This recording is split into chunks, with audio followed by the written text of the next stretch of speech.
Dans les amis, nous allons étudier aujourd'hui un sujet qui est assez intéressant. Avant que nous commencions, j'aimerais vous poser une question. Euh, je sais que la plupart d'entre vous, vous aimez les voyages. Vous aimez voyager, vous aimez aller en vacances avec les parents ou bien avec les amis. Vous aimez planifier les voyages, les déplacements.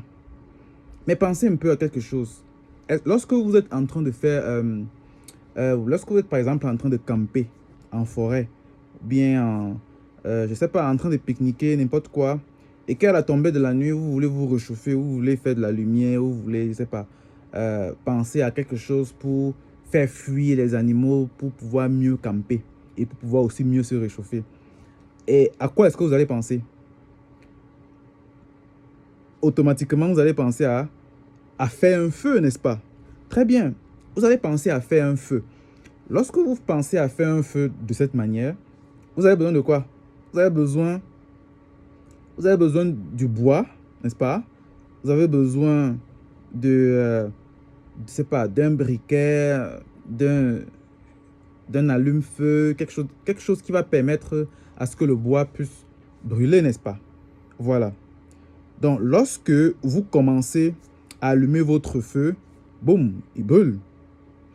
Vous allez vous réchauffer, vous allez éventuellement faire feu les animaux parce que ils vont voir le feu, ils n'aiment pas le feu. La présence du feu témoigne qu'il y a les êtres humains à côté, n'est-ce pas?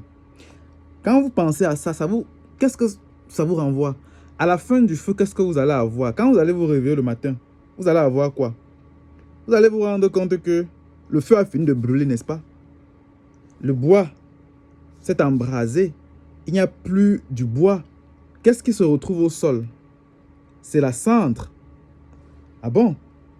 Mais, de vous à moi, où est passé le bois? Est-ce que le bois a disparu dans l'univers comme ça? Je sais que vous avez déjà eu à vous poser ce genre de questions. Où est passé le bois? Le bois a totalement... Est-ce que le bois peut disparaître comme ça dans l'univers? Ce que moi j'aimerais vous faire comprendre aujourd'hui, les amis, c'est tout simplement de vous apprendre ce qu'on appelle réaction chimique. Donc, à l'aide d'une réaction chimique, le bois a brûlé et a disparu. Ok, les amis? Voilà. Donc, ici, le cours d'aujourd'hui sera très intéressant parce qu'on va recueillir certaines informations. Je vais vous apprendre à classer, à équilibrer les équations, n'est-ce pas? Vous allez pouvoir reconnaître, classer et transformer chimiquement parlant. Et aussi, vous allez pouvoir représenter les réactions chimiques importantes au moyen d'équations nominatives. Nous allons voir ce que c'est qu'une équation nominative. Donc, vous serez capable de traduire ce que c'est qu'une réaction chimique observée en équation nominative. OK? Voilà. Donc,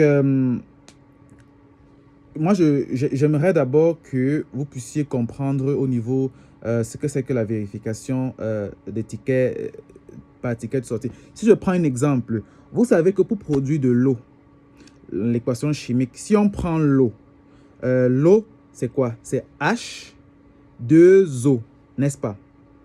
On va prendre la molécule d'hydrogène plus la molécule de dioxygène plus... Non, la molécule d'hydrogène plus la molécule d'oxygène va nous donner la molécule d'eau. Mais oh, où est passée la molécule d'oxygène?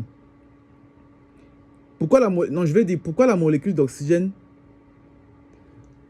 Pourquoi je n'ai pas dit la molécule d'oxygène, l'atome d'oxygène? J'ai dit l'atome de dioxygène, n'est-ce pas?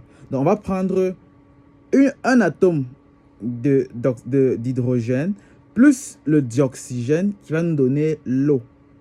Parce qu'on va toujours écrire O2, comme vous le savez très bien.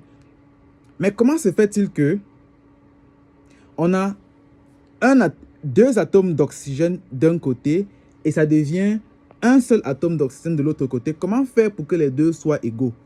C'est ce que moi j'aimerais que vous puissiez comprendre. Ici, on va utiliser ce qu'on appelle des coefficients stoichiométriques. Ce sont des coefficients qui permettent d'équilibrer les réactions. Pourquoi on veut équilibrer les réactions? On veut tout simplement équilibrer les réactions pour que la loi de Lavoisier soit respectée.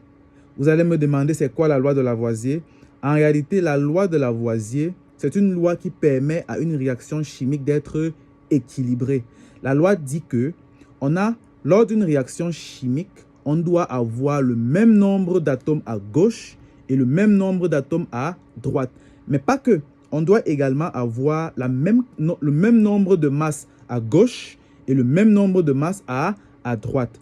Vous vous rendez compte que si on essaie un peu de peser la quantité de matière du bois du départ à la cendre qui est à la fin, vous allez vous rendre compte que c'est la même chose. Pourquoi? Parce que tout ce qui se transforme se conserve. Le nombre de produits est égal au nombre de réactifs et vice-versa. Voilà. Donc, si je prends par exemple la présentation de l'équation nominative du méthane, plus de l'oxygène, on aura le dioxyde de carbone plus de l'eau.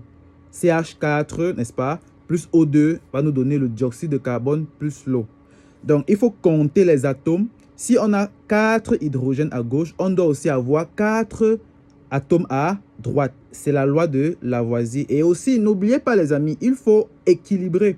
Donc, il faut ajouter 2 atomes, 2 coefficients stoichiométriques sur le dioxyde de carbone et 2 coefficients stoichiométriques sur sur la molécule d'eau.